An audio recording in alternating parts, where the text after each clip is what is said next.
These two positive wire came from this battery pack, 21700 and 26650 lithium ions, 50 EH, this one, the little one, and this, the next one is 76 EH.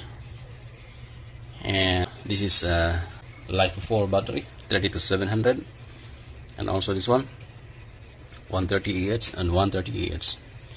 And I use XT60 connection so that I can easily plug and unplug if needed.